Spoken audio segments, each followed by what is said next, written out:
नमस्कार विद्यार्थी मित्र हो, श्री वारणा विद्यालय वारणानगरच्या ऑनलाईन टीचिंगमध्ये आपले सहर्ष स्वागत आहे. इयत्ता 10वी विषय विज्ञान आणि तंत्रज्ञान भाग 2 या विषयातील प्रकरण क्रमांक 4 एन्व्हायरमेंटल मॅनेजमेंट म्हणजे पर्यावरणीय व्यवस्थापन या प्रकरणातील सुरुवातीला relationship between environment and ecosystem म्हणजे पर्यावरण व परिसंस्था संबंधाचा अभ्यास करूया. व्हॉट इज एन्व्हायरमेंट म्हणजेच पर्यावरण म्हणजे काय? Everything that is around a living organism is called environment. म्हणजेच ज्या ठिकाणी सजीव जगतो त्याच्या आजूबाजूला असणारे सर्व घटक म्हणजे पर्यावरण होय. Many biotic, abiotic, natural and artificial factors together constituent conditions of the environment. पर्यावरण म्हणजे सभोवतालची परिस्थिती ज्यात अनेक सजीव, निर्जीव, नैसर्गिक व मानवनिर्मित घटक असतात. Two main types of environment, first natural environment and second manmade environment. पर्यावरणाचे मुख्यतः दोन प्रकार पडतात. पहिला प्रकार नैसर्गिक पर्यावरण की ज्याच्यामध्ये हवा, वातावरण, जल, भूमी, सजीव यांचा समावेश होतो. व दुसरा प्रकार मानवनिर्मित पर्यावरण. Two main factors in environment, first biotic factors and second abiotic factors. पर्यावरणात दोन प्रमुख घटकांचा समावेश होतो, जैविक घटक व अजैविक घटक. Continuous interactions occur between all the factors in the environment. म्हणजेच सजीवांना जगण्यासाठी काही अजैविक घटकांची आवश्यकता असते. जैविक आणि अजैविक घटकात सतत महत्त्वपूर्ण आंतरक्रिया घडत असतात. तर आता इकॉलॉजी म्हणजेच परिस्थितिकी म्हणजे काय ते अभ्यासू.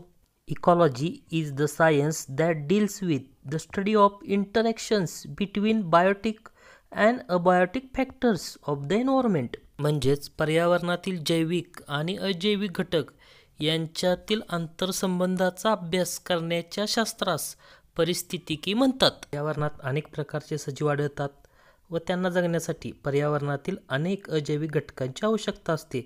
उदाहरणार्थ ऑक्सिजन, पाणी, निवारा. पर्यावरणातील जैविक घटक व अजैविक घटक यांच्यात आंतरक्रिया होत असते. परिस्थितिकी हे असे शास्त्र आहे की ज्या शास्त्रात पर्यावरणातील जैविक आणि अजैविक घटकातील आंतरसंबंधाचा अभ्यास केला जातो. Ecosystem is the basic functional unit used to study the ecology. म्हणजेच परिस्थितिकीचा अभ्यास करण्यासाठी जे मूलभूत कार्यात्मक एकक वापरलं जाते त्यास परिसंस्था असे म्हणतात. मेनी इकोसिस्टीम्स टुगेदर फॉर्म अन एन्व्हायरमेंट. म्हणजेच पर्यावरणात अनेक परिसंस्थेचा समावेश होतो. इकोसिस्टीम म्हणजे परिसंस्थेचा अभ्यास आपण मागील इयत्तेत केलेलाच आहे. पाण्याचे एखादे लहान डबके ही एक परिसंस्थाच आहे, तर आपली पृथ्वी ही सर्वात मोठी परिसंस्था आहे. एखाद्या निश्चित भौगोलिक क्षेत्र व्यापणाऱ्या प्रदेशावरील जैविक आणि अजैविक घटक आणि त्यांच्यातील आंतरक्रिया या दोन्हींनी परिसंस्था बनते.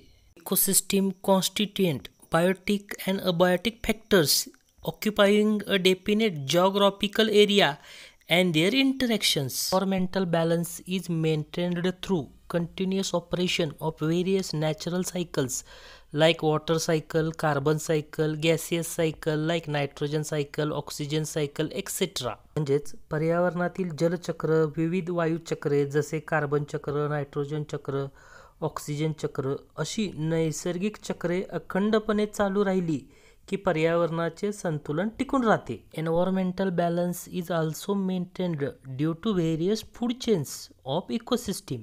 म्हणजेच परिसंस्थेतील विविध अन्नसाखळ्यामुळे ही पर्यावरण संतुलन कायम राहते. निसर्ग टिकला तरच मानव टिकेल, त्यामुळे नैसर्गिक पर्यावरणाचा समतोल बिघडू न देता त्याचे जतन केले तर आपण मानव पृथ्वीवर टिकून राहू. तर आता एन्व्हायरमेंटल कन्झर्वेशन म्हणजे पर्यावरण संवर्धनाचा अभ्यास करू. Environment is affected due to some natural factors of environment and some manmade factors such as pollution. Such factors create imbalance in the environment which is turn affect the existence of biotic factors. म्हणजेच पर्यावरणामध्ये असणारे काही नैसर्गिक घटक आणि काही मानवनिर्मित दूषित घटक जेव्हा पर्यावरणास हानी पोहोचवतात तेव्हा पर्यावरणातील अनेक घटकांमध्ये असमतोल निर्माण होऊन त्याचा परिणाम मुख्यत्वे जैविक घटकावर होतो. Earth is suffering from many environmental problems caused due to effect of various natural and artificial factors. म्हणजेच पृथ्वीवर अनेक नैसर्गिक आणि मानवनिर्मित घटकांचा परिणाम होत असतो. त्यामुळे बऱ्याच पर्यावरणीय समस्या निर्माण झाल्या आहेत. उदाहरणार्थ पर्यावरणीय प्रदूषण. तर आता एन्व्हायरमेंटल पोल्युशन म्हणजे पर्यावरणीय प्रदूषणाचा अभ्यास करू. Unnecessary and unacceptable change in the surrounding environment due to natural event or human activities is called as environmental pollution. म्हणजेच नैसर्गिक घटना अथवा मानवाच्या कृतीमुळे सभोवतालच्या पर्यावरणात झालेला अनावश्यक बदल म्हणजे पर्यावरणीय प्रदूषण होय. डायरेक्ट और indirect changes in physical, chemical and biological properties of air, water and soil which will be harmful to human and other living being is environmental pollution. म्हणजेच पर्यावरणीय प्रदूषणामुळे हवा, पाणी, जमीन इत्यादीच्या भौतिक, रासायनिक आणि जैविक गुणधर्मामध्ये घातक बदल होतात. रिझन्स फॉर पोल्युशन म्हणजेच प्रदूषण होण्याची काही कारणे अभ्यासूया. पॉप्युलेशन एक्सप्लोजन म्हणजेच लोकसंख्येचा विस्फोट. फास्ट इंडस्ट्रियलायझेशन म्हणजेच वेगाने होत असलेले औद्योगिकरण. Indiscriminate use of natural resources म्हणजेच नैसर्गिक संसाधनाचा अनिर्बंध वापर. डिफॉरेस्ट्रेशन म्हणजे जंगलतोड. अनप्लॅन्ड अर्बनायझेशन म्हणजेच अनियोजित नागरीकरण ही प्रदूषण होण्याची काही कारणे आहेत. Pollution is a broad concept म्हणजेच प्रदूषण ही खूप व्यापक संकल्पना आहे. Various types of pollutions like that of air, water, sound, soil, thermal, light pollution occur around us. Ultimate adverse effect of all these is on existence of all the living organisms, and out of this environmental conservation has become the need of hour. म्हणजेच हवा, जल, ध्वनी, किरणोत्सारी, औष्णिक, प्रकाश, plastic प्रदूषण असे विविध प्रकारचे प्रदूषण आढळून येते. या सर्वाचा विपरीत परिणाम हा सर्व सजीव आणि त्यांच्या अस्तित्वावर होत असतो व यातूनच आज पर्यावरण संवर्धनाची गरज निर्माण झालेली आहे. म्हणून पर्यावरणीय प्रदूषण कमी करून पर्यावरण संवर्धन करणे हे मानवाचे मुख्य कर्तव्य आहे. तर या ठिकाणी एन्व्हायरमेंटल कन्झर्वेशन म्हणजे पर्यावरण संवर्धन या मुद्द्याचा अभ्यास पूर्ण होतो. तर आजचा अभ्यास write the factor affecting environment म्हणजेच पर्यावरणावर परिणाम करणारे घटक लिहा. धन्यवाद.